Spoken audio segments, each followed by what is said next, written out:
Donc, bonjour messieurs, dames. Je suis vraiment contente de savoir que vous êtes avec nous ce matin. Merci beaucoup d'avoir partagé ce dimanche matin, quelques minutes ce dimanche matin avec l'Institut Marquès et avec moi. Donc, je m'appelle Victoria Walker, je suis un des médecins à l'Institut Marquès. J'espère que vous pouvez bien m'entendre. Par ces moments, ça aurait été parfait de se voir peut-être à Paris ou ailleurs en France, mais avec Covid, ce n'est pas possible. Donc, j'espère que la connexion nous maintiendra en communauté une demi-heure pour que je puisse vous expliquer un peu sur l'Institut Marquès. Et puis ensuite, pour le restant de la journée, j'ai des visites programmées avec certaines personnes. Et puis ensuite, au cours de la semaine, j'ai des visites avec d'autres personnes. Donc, ça sera avec plaisir de faire la connaissance de tout le monde. Mais là, on va commencer donc en parlant un peu des traitements de fertilité qu'on peut vous proposer à l'Institut Marquès. À la fin, vous aurez le temps de poser quelques questions. Donc, j'essaierai de faire en sorte qu'on puisse faire un peu de chat à la fin. OK. Donc là, vous voyez l'Institut Marquès, notre nouveau bâtiment ouvert depuis fin de 2017. Donc c'est tout nouveau, c'est tout beau. Et voici donc les personnes qui ont créé ce centre. C'est le docteur Marquès, Leonardo Marquès, et sa femme, la doctoresse Lopez-Tijon. C'est donc le grand-père du docteur Marquès, Leonardo, qui a commencé l'Institut Marquès il y a presque 100 ans. Nous sommes maintenant à la 3e génération et la 4e génération vient tout juste de s'incorporer après avoir terminé ses études de gynécologie. Donc, c'est une clinique très, très bien établie à Barcelone. Et nous sommes bien sûr maintenant établis dans d'autres pays. Il y a le grand centre à Barcelone, mais nous avons un autre centre à Rome, à Milan et juste en dehors de Dublin, en Irlande. Vous voyez ici quelques photos de nos centres ailleurs. Donc, quels sont les traitements que nous pouvons vous offrir à l'Institut Marquès? Si nous commençons avec les graphiques en haut à droite, vous voyez donc il y a la ligne plutôt dans les tons bleus qui démontre les chances d'avoir un bébé né avec ses propres ovocytes en partant donc de 25 ans. Et on voit que la ligne continue sans vraiment changer jusqu'à ce qu'on arrive à 35 ans. Et puis ensuite, ça commence à diminuer petit à petit jusqu'à ce qu'on arrive vers 45 ans. Et à ce moment-là, c'est c'est très difficile à ce moment-là de tomber enceinte avec ses propres ovocytes. Et en même temps, si on regarde le graphique en bas, ce sont les fausses couches, miscarriages en anglais. Donc les taux de fausses couches qui, à partir de 24 ans, continuent à autour de 10% jusqu'à ce qu'on arrive à 35, à 37 ans. Et ça commence à monter. Et ça monte et ça monte et ça continue à monter. Quand on arrive à 45 ans, il y a un taux de fausses couches assez élevé. Donc, pourquoi c'est important cela? C'est pour vous donner donc les options de traitement qu'on a pour les âges différentes. Donc, pour les femmes qui sont très jeunes, qui ont peut-être moins de 35 ans, on peut faire une insémination artificielle. Donc, cela parfois avec un donneur, mais parfois avec le sperme d'un mari si on a quelques problèmes, mais on est encore jeune et on a un désir d'enfant. On peut également faire une FIV. S'il y a un problème masculin, par exemple, on a besoin d'un peu plus d'aide au niveau du laboratoire, peut-être un peu plus d'aide au niveau ovocitaire. Donc, on peut faire une FIV au laboratoire, un peu plus de stimulation ovarienne pour utiliser ses propres ovocytes. Euh, mais quand on passe donc les 33 ans, 34, 35, 36 ans, et on a plus de chances d'avoir une fausse couche et on a moins de chances de réussite, on commence à avoir besoin de d'autres traitements. Par exemple, le diagnostic génétique préimplantatoire. Ceci s'utilise par exemple avec des patients qui auraient des fausses couches à répétition ou des personnes qui sont près de la quarantaine, ils veulent et elles veulent encore essayer d'utiliser leurs propres ovocytes. Nous avons aussi bien sûr recours au don d'ovocytes en Espagne, c'est très fréquent comme traitement chez nous, et aussi donc le double don, don d'ovocytes avec don de sperme. Il existe l'option pour certaines personnes qui est très très populaire, donc le don d'embryon. Ça, c'est un embryon qui nous a été donné et que ensuite on peut donner à d'autres patients. Pour les couples de femmes, nous avons donc la méthode ROPA. Ça, c'est quand on prend l'ovocyte d'une personne dans le couple et on crée des embryons et on les met dans l'utérus de l'autre femme. Donc, c'est une qui va créer l'embryon et c'est l'autre qui va porter. Donc, ça, c'est une autre option pour les femmes homosexuelles. Et puis pour les femmes qui sont très jeunes, qui ont envie d'avoir des enfants à un moment donné, mais pas pour l'instant, elles sont peut-être elles pensent beaucoup à leur carrière, avoir une certaine stabilité dans la vie. On peut faire la vitrification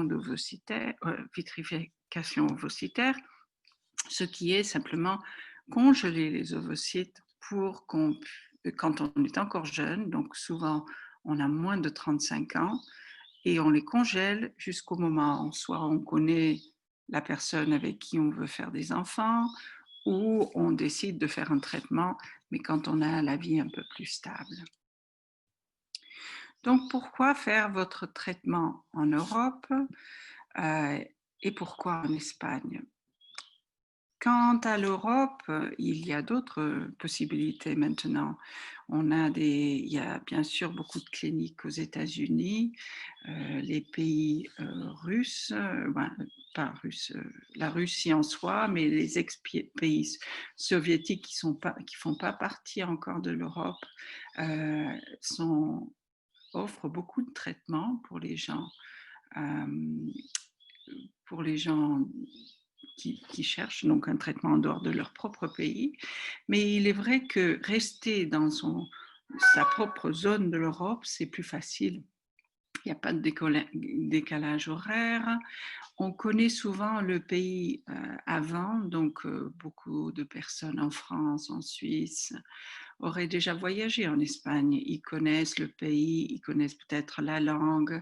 C'est pas difficile de trouver des avions en dehors de la période de Covid, bien sûr. Voyager en Espagne, c'est normalement facile.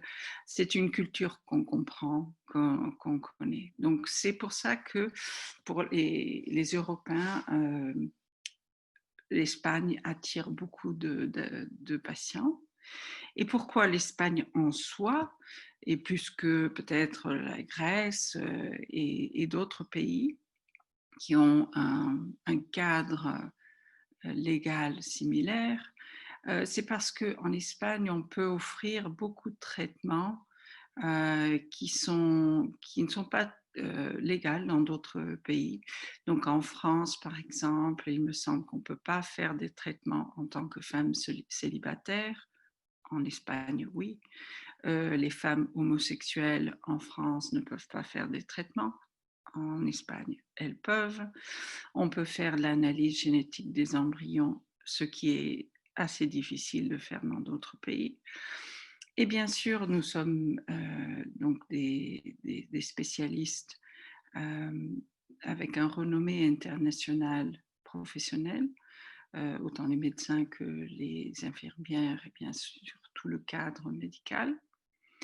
Et nous avons une banque d'embryons, de gamètes, donc d'ovocytes, de sperme et d'embryons, très très grand aussi. Donc, qu'est-ce que nous proposons à l'Institut Marquès à nos patients? Donc là, je vous montre une photo de l'intérieur. Vous voyez bien que c'est un centre très moderne, beaucoup de lumière, c'est bien aéré, c'est joli, c'est nouveau, c'est propre, c'est très agréable d'y travailler. Et je pense que pour les patients, c'est aussi agréable. Mais là, on va passer aussi aux autres raisons pour venir. Nous offrons des résultats excellents, l'accueil est personnalisé, les installations, comme vous voyez, sont très modernes. Le laboratoire, on le verra par la suite, est très bien équipé. Nous avons des donneurs de tout phénotype. On est actif scientifiquement aussi et on a ce qu'on appelle le forêt d'embryons. Donc là, je vais prendre chaque section et vous donner plus de détails. Là, donc, on va regarder les résultats que nous considérons excellents. Pour ceux qui sont intéressés dans la possibilité d'utiliser leurs propres ovocytes, nous avons donc en bas à gauche le taux de réussite, taux de grossesse par cycle de FIV avec ses propres ovocytes qui serait de 72%. Et donc, taux de grossesse par cycle, ça veut dire le nombre de grossesses qu'on peut créer avec les ovocytes en frais et les embryons qui ont été créés de l'ovocyte en frais, les embryons transférés en frais et les embryons qui sont congelés aussi d'une même stimulation. Et en utilisant tous ces embryons, vous aurez donc un 72% de possibilité d'avoir un test de grossesse positif. Donc, c'est élevé. Ça, c'est global. Là, à droite, on voit qu'il y a une séparation par âge, mais aussi on a fait une séparation selon si pour les gens qui ont utilisé ce qu'on appelle le DGPI, le diagnostic génétique pré-implantatoire. Donc, nous voyons qu'il y a un taux de grossesse. Cela, c'est par transfert. Donc, ça, c'est le transfert. Le premier transfert peut être en frais. Et puis ensuite, si on a des embryons congelés, ça serait considéré un autre transfert. Donc, les chances globales d'avoir une grossesse par transfert avec les FIV pour les personnes qui ont fait une analyse génétique des embryons qu'elles ont avant de faire le transfert, le taux de réussite serait de 60-61%, presque 62%, ce qui est très bien. Et on voit qu'il y a donc, vous me voyez? J'ai des doutes maintenant si on me voit. Mais bon, je continue, pardon. Là, donc on voit pour les femmes de moins de 36 ans, 66%. De 36 à 38 ans, c'est 55%. Et pour les femmes de 38 ans, c'est un peu plus élevé. Là, je ne vois pas le numéro à cause des images, mais c'est autour de 63%. Et donc, qu'est-ce qui se passe là? Qu'est-ce qui est en train de se passer là? C'est quelqu'un qui fait une FIV, elle veut utiliser ses propres ovocytes. On est en train de stimuler les ovocytes, on va les récupérer, on va faire la fécondation avec le sperme, soit un sperme de donneur, soit le sperme de son mari. Et puis ensuite, on va analyser ces embryons pour voir si les embryons sont génétiquement normaux avant de les remettre dans l'utérus de la femme. Donc, à moins de 36 ans, on a peu de chances d'avoir des embryons qui soient génétiquement anormaux. Par contre, entre 36 et 38 ans, on commence à avoir souvent des problèmes. Vous vous rappelez de la graphique avec les fausses couches qui augmentaient à partir de 35 ans. Donc, entre 36 et 38, certaines femmes commencent à avoir des problèmes ovocytaires au niveau de la qualité des ovocytes. Et donc, les taux de réussite baissent. Maintenant, à partir de 38 ans, il y a un taux de fausses couches et de création d'anomalies d'embryons anormaux encore plus élevé. Mais le taux paraît monter, donc augmenter, ce qui paraît un peu bizarre.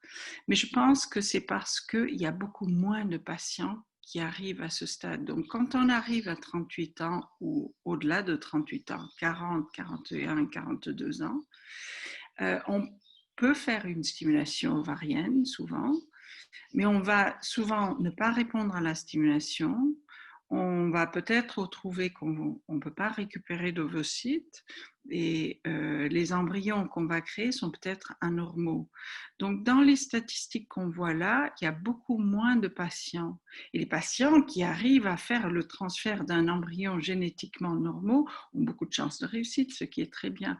Mais on ne voit pas les patientes qui n'arrivent pas à avoir un transfert. Donc, c'est un peu compliqué d'expliquer et peut-être de comprendre aussi, mais c'est pour dire que le DGPI, ça augmente les chances de réussite parce que ça identifie les embryons qui sont bons pour être transférés, mais ça ne peut pas changer la réalité de l'âge de la femme. Donc, c'est pour cela qu'on peut vous offrir aussi le don d'ovocytes. Et voilà donc le chiffre en gros, 91% par cycle. Donc ça, c'est les transferts en frais et les transferts en congelé si on en a, d'une même cycle de don d'ovocytes, un seul cycle de don d'ovocytes. Et les chiffres, les taux de réussite sont beaucoup plus élevés simplement parce que la donneuse aura moins de 35 ans. Donc, nous offrons un accueil et un traitement personnalisé. Nous sommes donc 3 médecins qui parlent français. Moi-même, donc Victoria. Il y a le docteur Alex Garcia Faura, qui est aussi notre directeur scientifique du centre, et le docteur Gauthier. Le docteur Gauthier travaille, est notre directeur en Irlande, donc à Clane, en dehors de Dublin. Donc c'est intéressant, vous verrez par la suite pourquoi vous aurez peut-être besoin ou envie de contacter le docteur Gauthier.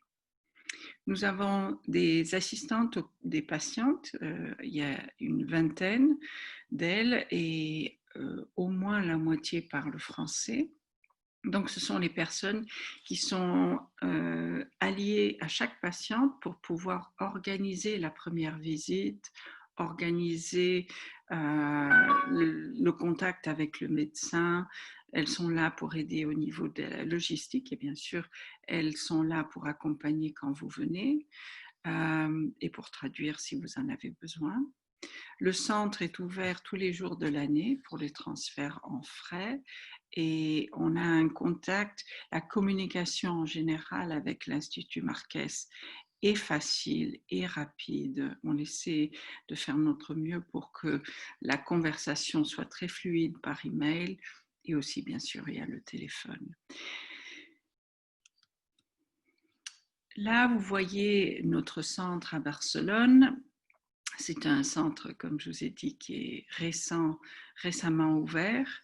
Vous voyez là à gauche l'entrée. Même avant Covid, ça a été conçu comme un endroit très aéré, très ouvert. Et cela nous convient par ces temps compliqué avec le Covid. On peut facilement séparer un couple d'un autre. Les 2 mètres d'écart, c'est pas problématique du tout. Et vous voyez, c'est très lumineux aussi. Et en bas à droite, vous voyez que ce sont, donc on a en haut, au 5e étage, nous avons donc la zone où on a les consultations médicales et on a ce qu'on appelle les petits nids qui ont été conçus pour maintenir l'intimité du couple ou de la personne qui vient faire son traitement. Elle n'a pas nécessairement envie de voir les autres personnes qui sont là pour faire leur traitement. Elles veulent être bien privées dans leur environnement et le contact avec l'infirmière et puis ensuite le médecin. Donc en salle d'attente, c'est ça notre salle d'attente, les petits nids.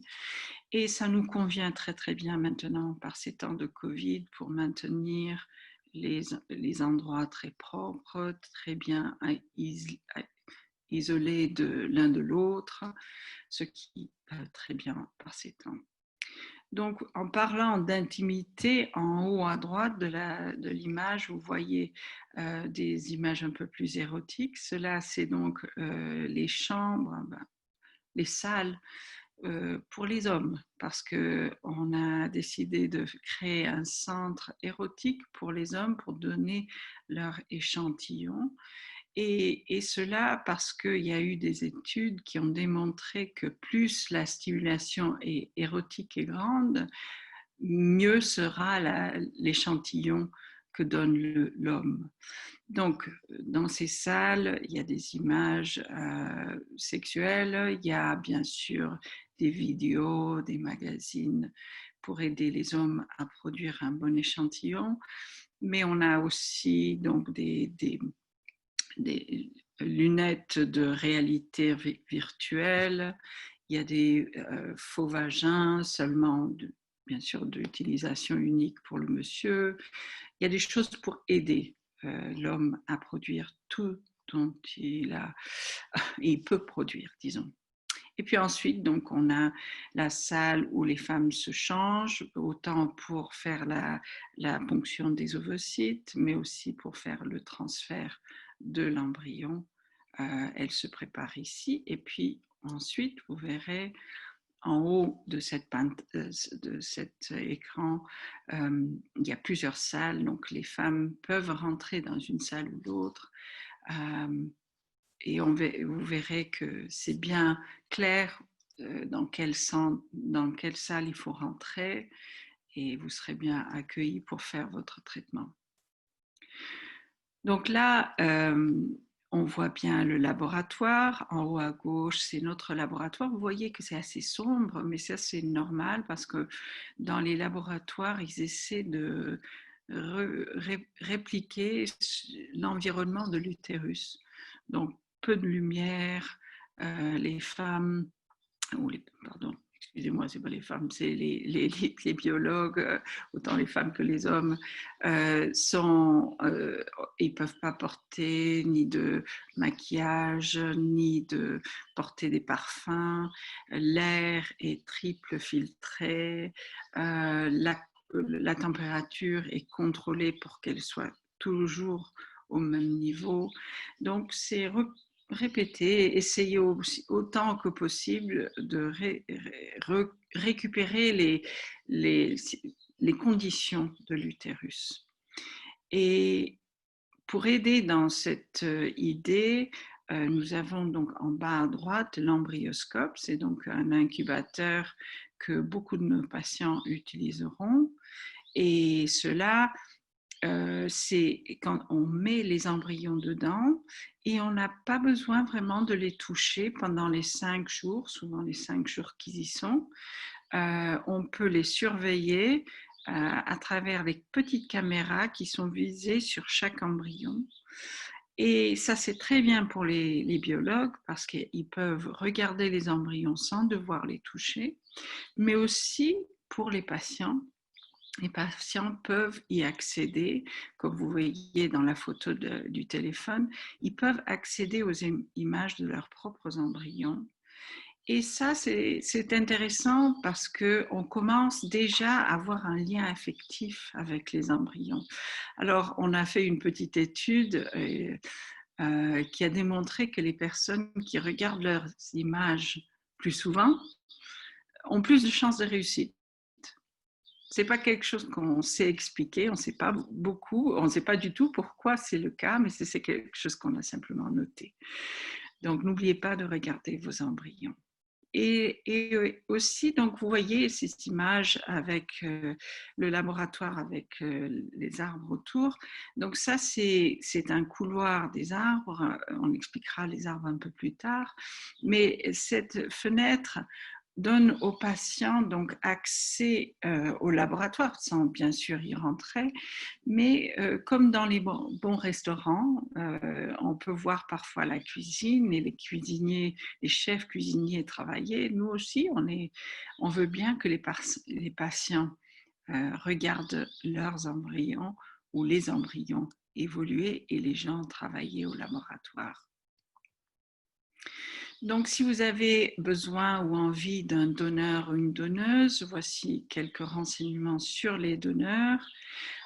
Donc, on a accès aux donneurs de tout phénotype. En Espagne, les donneurs sont tous anonymes. Donc, on ne peut pas savoir plus que leur couleur des yeux, de la peau, des cheveux.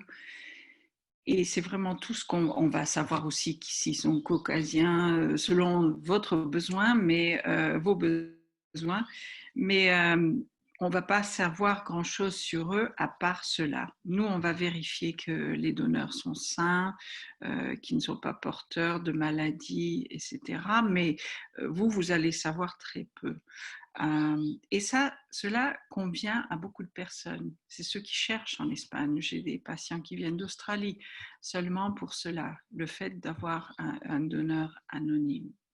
Mais si en fait vous cherchez un donneur non anonyme, ceci depuis à peu près un mois est disponible en Irlande, donc notre clinique à Clane avec le docteur Gauthier.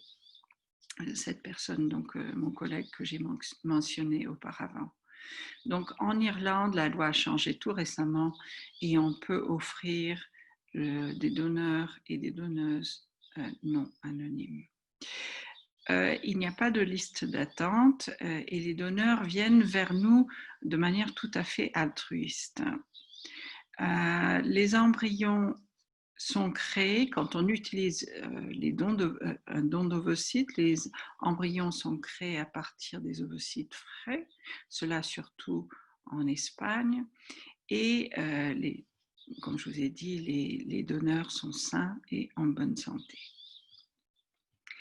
Les publications scientifiques, nous avons fait beaucoup de publications scientifiques au fil des ans.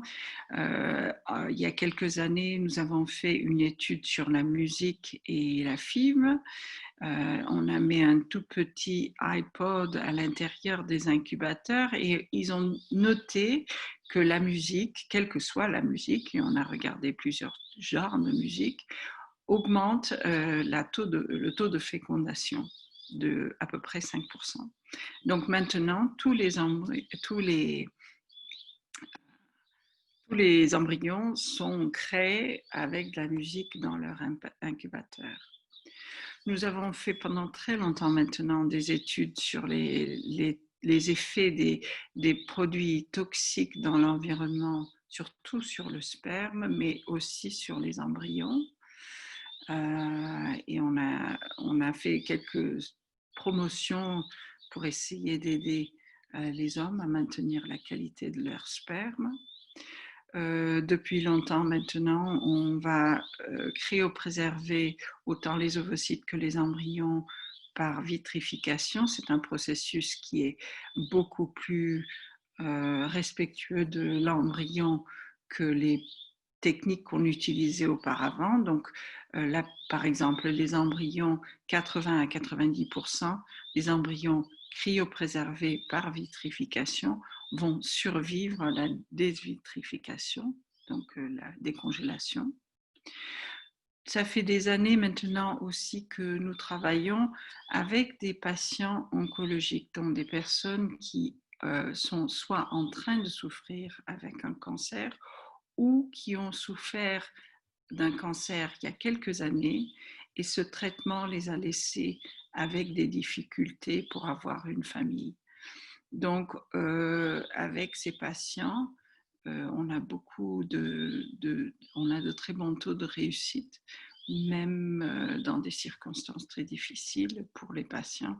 Les chances de réussite sont très, très encourageantes. Nous avons, suite à nos études, réduit le pourcentage de grossesses multiples. Donc maintenant, on a un taux de transfert d'embryons uniques d'autour de 85 à 90%. Donc il est très très rare de transférer 2 embryons chez nous. Ceci protège donc la maman d'avoir une grossesse multiple qui paraît-il serait une très bonne idée, mais en fait est très très compliquée au niveau obstétrique et peut engendrer des problèmes médicaux à la fin de la grossesse qui sont très compliqués. Et donc, ça protège l'enfant aussi, le bébé, et le bébé peut arriver à terme plus facilement s'il est seul et pas en multiple. Nous avons fait beaucoup d'études sur l'étude génétique des embryons, le DGPI, et nous étudions surtout beaucoup le monsieur, parce que les gens viennent vers nous quand leurs FIV peut-être n'ont pas fonctionné, et bon, elles viennent souvent pour un don d'ovocytes, mais quand on regarde l'histoire clinique du couple, elles arrivent à 38, 39, 40, 42 ans et elles ont besoin d'un don, peut-être, mais qu'est-ce qui se passait quand elles avaient 30 ans et elles ne sont pas tombées enceintes avec le sperme de leur mari? Elles, à l'époque, elles allaient bien, leurs hormones étaient correctes. Donc, est-ce qu'il y avait un facteur masculin qui a empêché la création d'une grossesse dès le début? Donc, nous investiguons ça avec beaucoup de détails, avec des fragmentations de l'ADN, des fiches. On fait même des biopsies testiculaires. Ce n'est pas très souvent qu'on doit le faire.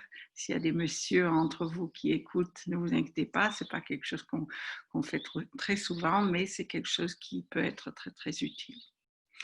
On a incorporé récemment donc, des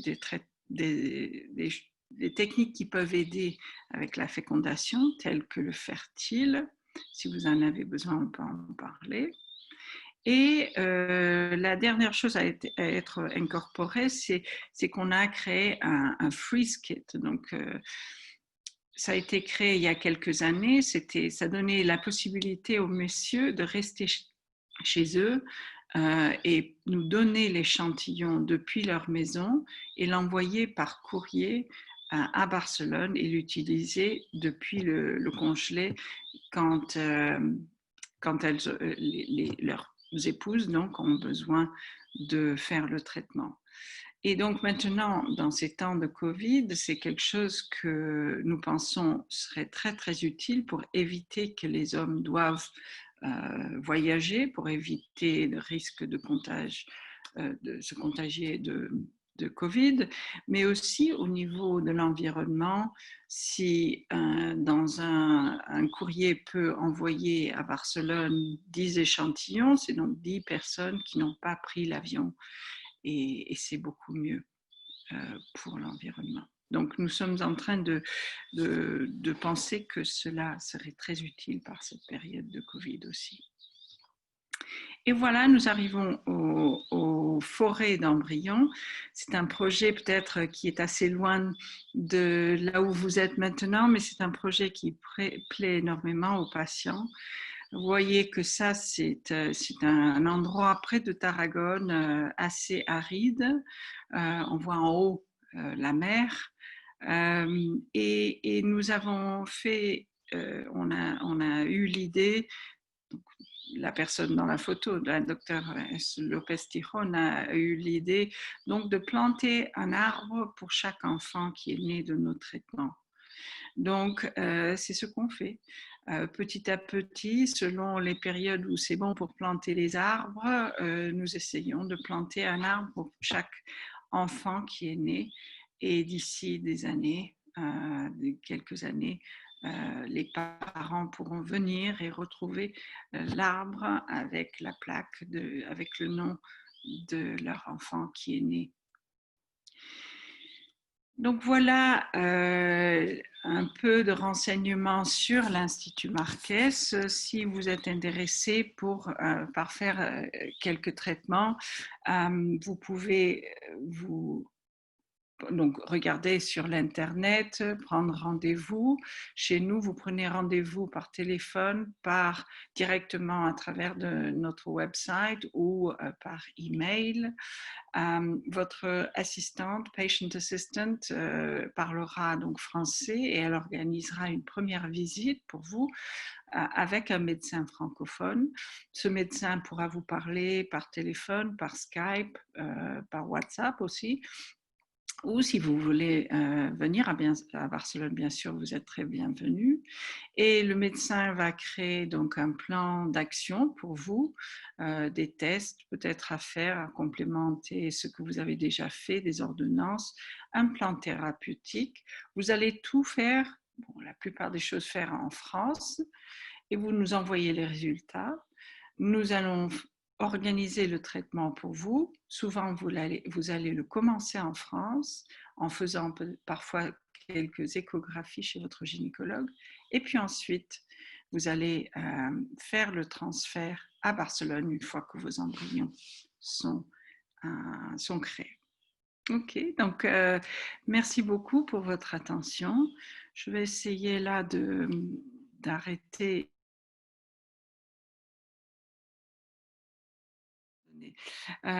Donc là, on a quelques minutes pour parler, si vous le souhaitez. J'ouvre donc les participantes. Donc là, si vous avez des questions, vous pouvez appuyer sur le chatter, je ne sais pas ce que c'est en français. Si vous voulez envoyer un commentaire ou poser des questions, nous avons quelques minutes pour cela.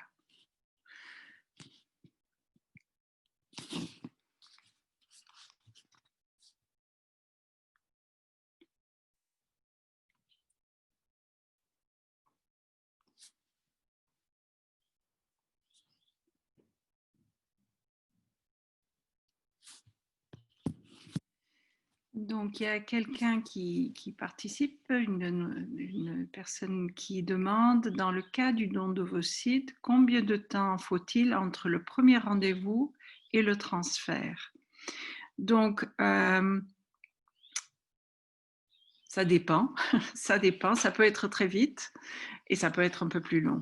Ça dépend de si vous avez besoin de quelques investigations de plus.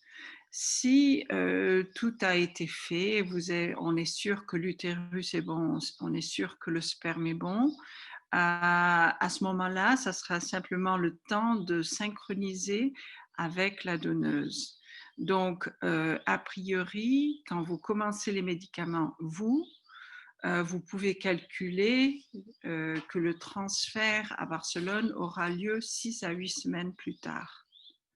Si vous avez besoin de d'autres investigations, ça peut être un peu plus long, mais normalement, 6 à 8 semaines, quand on commence les médicaments pour synchroniser avec la donneuse, on a le transfert, oui, 6 à 8 semaines plus tard.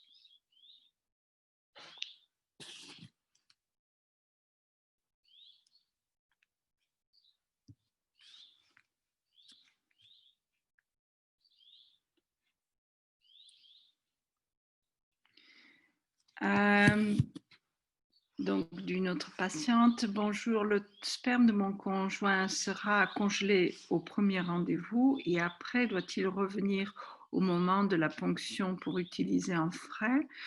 Non, en général, non. Ça dépend de la qualité. Si nous voyons que le monsieur qui vient pour congeler à l'avance ou qui envoie par FreezeKit, son sperme, si on voit que le sperme est de très bonne qualité, ou même simplement de qualité apte pour être utilisé, en général, on l'utilisera depuis le congelé. Maintenant, si on voit que la qualité est mauvaise, bien pire que ce qu'on pensait que ça allait être, on le gardera quand même, mais on va peut-être demander au monsieur de produire un échantillon en frais le jour venu de la ponction de la donneuse. Mais c'est assez rare d'avoir besoin de cela.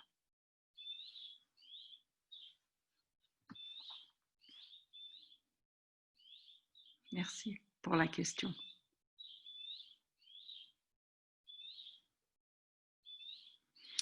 Une autre question, quel est le taux de réussite d'un transfert d'un embryon décongelé?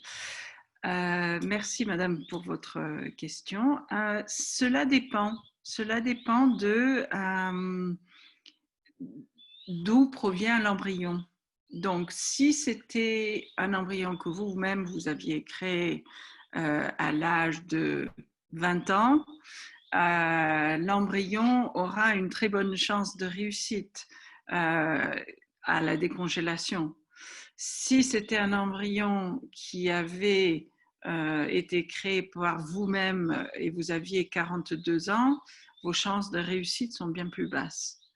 Dans le contexte d'un don d'ovocytes ou un don d'embryon, donc la donneuse aura moins de 35 ans, et dans ces cas-là, les chances de réussite tournent autour de 40 à 50%. Ça, c'est le live birth rate. Donc, c'est 50 à 60% pour le test de grossesse positif et 40 à 50% pour un bébé né après 9 mois. Donc ça, c'est un embryon qui ne vient pas peut-être de vos propres ovocytes, mais des ovocytes d'une donneuse. Voilà. Alors, merci pour votre question. Bonjour, est-ce que vous avez des donneuses de phénotype d'origine noire? Merci pour cette question. Oui, oui, tout à fait. Nous avons des donneuses d'origine noire. Donc, il est assez facile pour nous de trouver des donneuses noires. Et je sais que noir, c'est pas... Il y a des noirs qui sont foncés, des noirs qui sont plus clairs, des personnes qui sont... Et on peut trouver des donneuses aptes pour la personne qui va recevoir l'ovocyte. Oui, tout à fait. Savez-vous à partir de quand nous pourrons venir en Espagne par rapport au Covid? Y aura-t-il des analyses à fournir ou des contrôles particuliers? En fait, donc les frontières sont encore fermées, mais nous avons créé avec nos avocats un document de laissez-passer. Donc, on sait que les patients peuvent venir dès maintenant. Ils ne peuvent pas venir pour passer des vacances, mais ils peuvent venir pour faire des traitements. Donc, les frontières sont ouvertes pour cela. Les vols ont recommencé. Les hôtels sont maintenant en marche. Il y a certains qui sont encore fermés, mais il y en a beaucoup qui sont ouverts. Donc, on peut venir déjà faire des traitements à Barcelone avec le laissez-passer. Quant aux analyses à fournir, non, actuellement, on ne demande pas des analyses pour le Covid avant de venir. Si le jour que vous venez à Barcelone, lorsque vous rentrez par la porte, on va prendre votre température.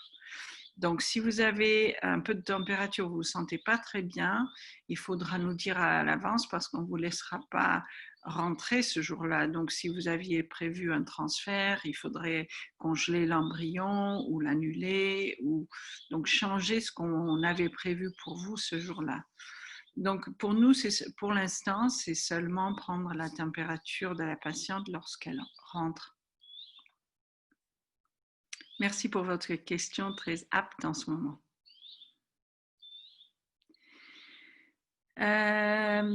Est-ce qu'il est possible de faire des examens gynécologiques à Barcelone, car en France c'est très compliqué? Oui, c'est bien sûr, vous pouvez venir à Barcelone pour compléter toutes les études que vous souhaitez faire chez nous, il n'y a pas de problème pour cela. On peut vous donner un laissez-passer pour venir, mais c'est vrai que on peut aussi vous aider peut-être à trouver un gynécologue près de chez vous qui serait prêt à vous aider. Donc, j'ai des collègues qui travaillent sur la France tout le temps et font des contacts, de très bons contacts avec des médecins sur Paris, mais ailleurs, en province aussi, qui pourront certainement vous aider si vous n'avez pas envie de voyager à Barcelone.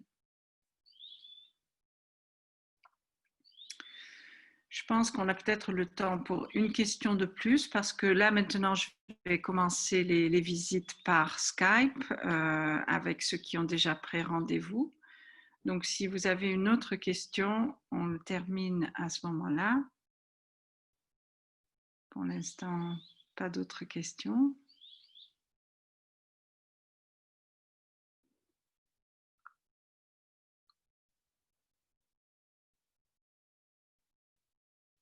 Non, je pense qu'il n'y a pas d'autres questions pour l'instant. Donc, je vous souhaite une très belle journée, un bon dimanche. Donc, et pour ceux avec qui je vais avoir rendez-vous maintenant, ça sera mon plaisir de parler avec vous. Là, on termine. Si vous avez besoin de quoi que ce soit, envoyez-nous un petit email à info@institutomarques.com et on essaiera de vous aider le plus vite possible. Au revoir et merci beaucoup.